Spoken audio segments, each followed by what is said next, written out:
إلا الله محمد رسول الله لا إله إلا الله محمد رسول الله لا إله إلا الله محمد رسول الله لا إله إلا الله محمد رسول الله. بسم الله الرحمن الرحيم. الحمد لله رب العالمين والصلاة والسلام على رسوله الكريم أما بعد فأعوذ بالله من الشيطان الرجيم بسم الله الرحمن الرحيم كل نفس ذائقة الموت صدق الله العظيم.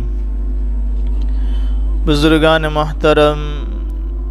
اور میرے عزیز ساتھیوں، گزشتہ کی مجلس میں میت کو غسل دینے کے متعلق کچھ باتیں، کچھ مسائل، کچھ احکام اور اس کو میت کو غسل دینے کا طریقہ آپ حضرات کے سامنے بیان کیا تھا. آج کی مجلس میں میت کو کفنانے کے متعلق مسائل اور احکام اور اس کا طریقہ بیان کیا جائے گا. حدیث پاک میں ہے کہ نبی کریم صلی اللہ علیہ وسلم نے ارشاد فرمایا کہ آپ لوگ سفید کپڑے پہنا کرو، اس لیے کہ آپ لوگوں کے لیے یہ کپڑے بہتر ہے، اور اپنے مردوں کو انہی کپڑوں میں کفنا دیا کرو، اپنے مردوں کو انہی کپڑوں میں کفن دیا کرو. اس سے پتہ چلا سفید کپڑا زندگی میں بھی بہتر ہے استعمال کرنا، اور مرنے کے بعد میت کے لیے کفن کے لیے سفید کپڑا استعمال کرنا یہ بھی بہتر ہے. اسی طریقے سے ماں عائشہ رضی اللہ تعالیٰ عنہ فرماتے ہیں کہ نبی کریم صلی اللہ علیہ وسلم کو 3 یمنی کپڑوں میں کفن دیا گیا. اس میں سے ان 3 کپڑوں میں کوئی سلا ہوا کرتا، سلا ہوا قمیص نہیں تھی، نہ امامہ تھا. تو اس سے پتہ چلتا ہے کہ مرد حضرات کے لیے 3 کپڑوں میں مرد کو کفن دینا یہ مسنون ہے. علماء کرام نے، فقہاء کرام نے کفن کی 3 قسمیں کو بیان کیا ہے. ایک کفن مسنون، ایک کفن ضرورت، اور ایک کفن کفایت. کفن مسنون مردوں کے لیے 3 کپڑے ہیں، عورتوں کے لیے 5 کپڑے ہیں. مردوں کے لیے 3 کپڑے، ایک تو لفافہ، اس کے اوپر قمیص جس کو کرتا بھی کہہ سکتے ہیں، اور ایک تو لفافہ، دوسرا ازا، اور تیسرا قمیص جس کو کرتا بھی کہتے ہیں. یہ 3 کپڑے مردوں کے لیے مسنون ہیں، اس کو کفن مسنون کہیں گے. اور ایک کفن ضرورت، اگر 3 کپڑے میسر نہ آئے، 2 کپڑے مل جائے، 3 کپڑے کا انتظام نہیں ہے تو 2 کپڑے میں کفن دے دے، یہ کفن ضرورت ہے. مرد کے لیے 2، عورتوں کے لیے 3 کفن. اور کفن کفایت کہ جتنا کپڑا مل جائے، جتنا کپڑا میسر ہو، اسی کپڑے میں مرد کو اور عورتوں کو کفنا دیا جائے، اس کو کفن ضرورت کہتے ہیں. لیکن اس کا خیال رکھا جائے کہ سطر چھپ جائے کسی نہ کسی طریقے سے. اگر اتنا کپڑا ہے کہ اس سے زیادہ کپڑا ہی نہیں ہے، اتنا ہی کپڑا ہے، تو اس کپڑے کو جتنا کپڑا اسی کپڑے میں مرد کو اور میت کو، مرد ہے تو عورت، اس کو کفنا دیا جائے گا. اس کو کفن ضرورت کہتے ہیں. جیسے کہ روایت میں آتا ہے کہ مصعب بن عمیر رضی اللہ تعالیٰ عنہ کے بارے میں کہ انہیں کفن دینے کے وقت جب سر ان کا چہرہ ڈھانکتے تھے تو پیر کھل جاتے تھے، جب پیروں کو ڈھانکا جاتا تھا تو سر کھل جاتا تھا. تو نبی کریم صلی اللہ علیہ وسلم نے ارشاد فرمایا کہ سر کو ڈھانک دو، چہرے کو ڈھانک دو، اور پیر پر ازخیر قسم کی گھاس آتے اس سے ڈال دی. تو کفن کی 3 قسمیں: کفن مسنون مرد کے لیے 3 کپڑے، عورتوں کے لیے 5 کپڑے. کفن ضرورت مردوں کے لیے 2 کپڑے، عورتوں کے لیے 3 کپڑے. اور کفن کفایت جو کپڑا مل جائے، جتنا مل جائے، جتنا میسر ہو، اسی کپڑے میں کفن دے دیا جائے. کفن کا کپڑا کتنی قیمت کا ہونا چاہیے، کس قسم کا ہونا چاہیے؟ علماء کرام لکھتے ہیں کہ کفن انسان اپنی ضرورت میں جتنی مقدار میں جس قسم کا کپڑا پہنتا تھا، جس حیثیت کا وہ کپڑا پہنتا تھا اسی حیثیت کے مطابق مردے کو کفن دیا جائے گا۔ یہ کہ ہمارے ایک عام رواج ہے کہ بھئی مرد ہے، عورت ہے، مالدار ہے، غریب ہے، سب کے لیے ایک ہی قسم کا کفن ہوتا ہے، ایک ہی طرح کا کپڑا ہوتا ہے۔ لیکن علماء کرام نے لکھا ہے کہ انسان مرنے کے بعد اپنی حیاتی میں جس حیثیت کا وہ کپڑا پہنا کرتا تھا اس حیثیت کے مطابق اس کو کفن دیا جائے۔ اسی طریقے سے کفن دینا، کفن پہنانا یہ بھی فرض کفایہ ہے۔ حدیث پاک میں ہے کہ مسلمانوں کے لیے میت کو غسل دینا، اس کو کفن پہنانا، اس پر نماز جنازہ پڑھنا اور اس کو دفنانا یہ فرض کفایہ ہے۔ اور اس کی نبی کریم صلی اللہ علیہ وسلم نے ارشاد فرمایا، جو شخص کسی مسلمان کو غسل دیتا ہے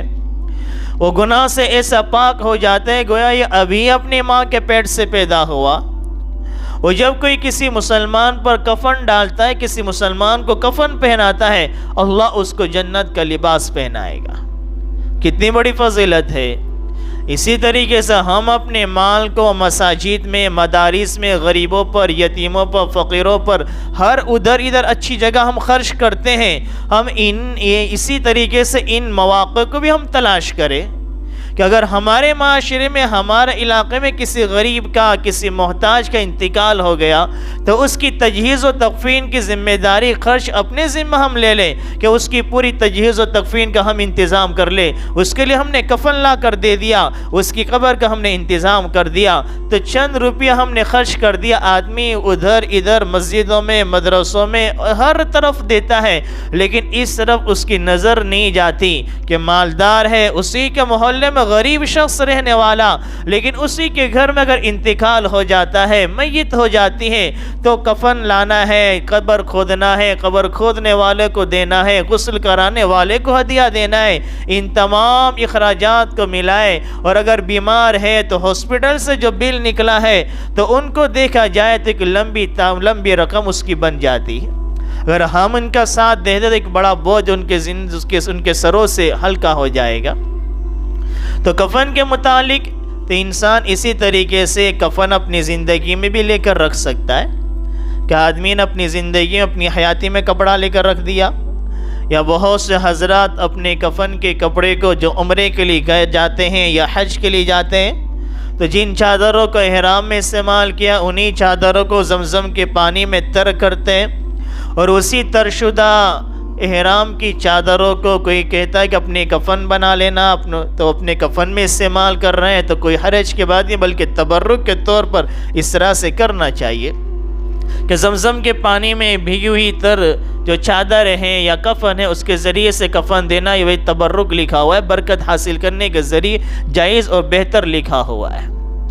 اسی طریقے سے میت کو کفن کس طرح سے دیا جائے گا، کس طرح سے پہنایا جائے گا؟ جب اسے غسل دے دیا گیا تو غسل دینے کے بعد ایک دوسری چارپائی پر، صاف ستھری چارپائی پر یا زمین ہی پر کفن کو بچھا دے۔ پہلے اس کو دھونی دی جائے گی، یا اگربتی سے اس کو دھونی دی جائے گی، لوبان سے دھونی دی جائے۔ جس طریقے سے غسل کرانے سے پہلے غسل کے تختے کو لوبان دی جاتی ہے، اس کو دھونی دی جاتی ہے 3 مرتبہ، 5 مرتبہ، 7 مرتبہ، اسی طریقے سے کفن کو بھی لوبان کے ذریعے دھونی دی جائے گی 3 مرتبہ یا 5 مرتبہ یا 7 مرتبہ۔ پھر کفن کو ہم پھیلا دیں گے، اس طرح سے پھیلائیں گے کہ سب سے نیچے لفافہ ہوگا، اس کے اوپر ازار ہوگی، اور اس کے اوپر قمیص ہوگا۔ قمیص کو ہم اوپر کا حصہ، قمیص کے 2 پوڑ ہوں گے، تو قمیص کے اوپر کا جو حصہ ہے اس کو گڑی کر کے اس کو لپیٹ کر اس کے سرہانے کی طرف اس کو رکھ دیں گے، اور وہاں سے اس کو جب غسل دینے کے بعد اس تختے سے لے کر میت کو کفن پر رکھیں گے۔ تو ہم نے جو کپڑا گرہ کر کے لپیٹ کر اس کے سرہانے پر رکھ دیا ہے وہ حصہ میت کے اوپر سے لے کر اس کے سر کے اوپر سے اس کے سر کو باہر نکال لیں گے اور اس کے اوپر رکھ دیں گے، اور نیچے جو ہم نے کپڑا موٹا سا رکھا تھا اس کو ہم نکال لیں گے اور یہ قمیص اوپر آ جائے گا۔ پھر نیچے ازار کا کپڑا ہے، اس کو اس طرح سے لپیٹے کہ پہلے دائیں طرف کو لپیٹے، کہ دائیں طرف کا پہلے لپیٹیں گے پھر دائیں طرف کو لپیٹیں گے، تاکہ دائیں طرف کا حصہ جو ہے میت کے اوپر آ جائے اور بائیں طرف کا حصہ یہ میت کے نیچے کی طرف جائے گا۔ پھر اس کے بعد لفافہ ہے تو لفافہ میں اسی طریقے سے پہلے دائیں طرف کو موڑیں گے، اس کے بعد بائیں طرف کے۔ اور یہاں پر ایک بات اور بھی رہ گئی کہ بھئی کفن دینے سے پہلے جو سجدے کے جو اعضاء ہے، پیشانی ہے، ناک ہے، اس کے ہاتھ ہے، گھٹن ہے، پیر ہے، اس میں کافور کو مل دیا جائے گا۔ اسی طریقے سے داڑھی پر عطر لگا سکتے ہیں، لگانا چاہیے، داڑھی پر ہے، بالوں پر ہے، عطر اور خوشبو وغیرہ لگا دی جائے اور سجدے کے اعضاء پر یہ کافور کو مل دیا جائے۔ اس کے بعد اس کو کفن دے دیا جائے اور پھر پاؤں کی طرف سے کوئی کپڑے کی ٹکڑی لے کر اس کو گرہ لگا دے، اس سر کے پاس بھی لگا دے، درمیان سے بھی لگا دے، تاکہ ہوا وغیرہ چلنے سے یا آگے پیچھے ہونے سے اس کا کفن کھل نہ جائے۔ علماء کرام نے ایک واقعہ بیان کیا کفن کے متعلق کہ امام رجب رحمۃ اللہ علیہ کے پاس ایک شخص آیا، کفن چور تھا، جس نے ایک توبہ کر لی تھی۔ حضرت عمر رضی اللہ تعالیٰ عنہ کے زمانے میں بھی ایک کفن چور کا واقعہ لکھا ہوا ہے کتابوں میں، بڑا مشہور و معروف واقعہ ہے۔ یہ امام رجب رحمۃ اللہ علیہ کے پاس ایک شخص آیا جو کفن چور تھا، اس نے توبہ کر لی تھی۔ تو امام رجب رحمۃ اللہ علیہ اس سے پوچھا کہ تو کفن چوری کرتا تھا، کفن کو لیتا تھا، قبروں کو کھولتا تھا، تو نے دیکھا ہوگا کہ کتنے لوگوں کا چہرہ قبلے کی طرف ہوتا اور کتنوں کا چہرہ قبلے سے ہٹا ہوا تو نے دیکھا کہ جب میت کو قبر میں ڈالتے ہیں تو اس کو لیٹاتے تو اس طرح سے کہ اس کا رخ قبلے کی طرف ہوتا ہے، لیکن جب تو قبر کو کھولتا تھا، میت کی کفن کو نکالتا تھا تو ان کا چہرہ کس طرف ہوا کرتا تھا؟ تو وہ کہتا ہے کہ 90% لوگوں کا چہرہ قبلے سے ہٹا ہوا میں نے پایا، 90% لوگوں کا چہرہ میں نے قبلے سے پھیلا ہوا پایا۔ امام رجب رحمۃ اللہ علیہ فرماتے ہیں یہ میں نے واقعی امام اوزاعی رحمۃ اللہ علیہ کو سنایا کہ ایک شخص میرے پاس آیا جو کفن چوری کیا کرتا تھا، اس نے توبہ کر لی، اس کو میں نے یہ سوال کرا تو اس نے یہ جواب دیا۔ امام اوزاعی رحمۃ اللہ علیہ نے فرمایا کہ جو بندہ زندگی میں اس کا رخ سنتوں کی طرف ہوتا ہے، اللہ اس کے رسول کی طرف ہوتا ہے، قرآن احادیث کی طرف ہوتا ہے، اللہ اس کے چہرے کو قبر میں بھی قبلے کی طرف کرتے ہیں۔ اور جس کا رخ ہی زندگی میں اللہ کی طرف نہ ہو، اللہ کے رسول کی طرف نہ ہو، قرآن کے احکامات کی طرف نہ ہو، نبی کی تعلیمات کی طرف نہ ہو، سنتوں کی طرف نہ ہو، تو اس کا چہرہ قبر میں جانے کے بعد بھی قبلے سے ہٹ جاتا ہے۔ اسی لیے کسی شاعر نے کہا، غالب علامہ اقبال رحمۃ اللہ علیہ کا شعر ہے جس کا خلاصہ یہ نکلتا ہے کہ ہم جس سمت کی طرف نماز پڑھ رہے ہیں قبلہ تو اس طرف ہے، لیکن ہم نے رخ قبلے کی طرف نہیں کر رکھا ہے، ہمارا رخ تو لوگوں کی طرف ہے۔ ہم تو ظاہر میں قبلے کے سامنے کھڑے ہیں، زبان سے کہتے ہیں کہ میرا چہرہ قبلے کی طرف، ہم قبلے کے رخ کر کے نماز پڑھتے ہیں، لیکن جیسے ہم نمازیں شروع کرتے ہیں ہمارے دل و دماغ میں تو مخلوق ہی مخلوق ہوتی ہے، دنیا ہی دنیا ہوتی ہے، دنیا مال و دولت ہی ہوتی ہے، تو چہرہ تو قبلے کی طرف ہوتا ہے لیکن حقیقت میں ہمارا رخ مخلوق کی طرف ہوتا ہے، قبلے کی طرف نہیں ہوتا ہے۔ تو کفن کے متعلق مردوں کے لیے 3 کپڑے ہیں، عورتوں کے لیے 5 کپڑے ہیں۔ عورتوں کے لیے 2 کپڑے کا اضافہ کیا جائے گا، ایک تو اوڑھنی اور ایک سینہ بند، کہ اللہ تعالیٰ نے شریعت نے مرنے کے بعد بھی عورتوں کے کفنوں میں اضافہ فرمایا، پورے طور پر پردے کا اہتمام فرمایا کہ مرنے کے بعد بھی پردے کے اہتمام ہے، زندگی میں پردے کا کتنا اہتمام ہونا چاہیے۔ اسی طریقے سے اگر کوئی بچہ ہے، بچے کا انتقال ہو گیا، نابالغ بچہ ہے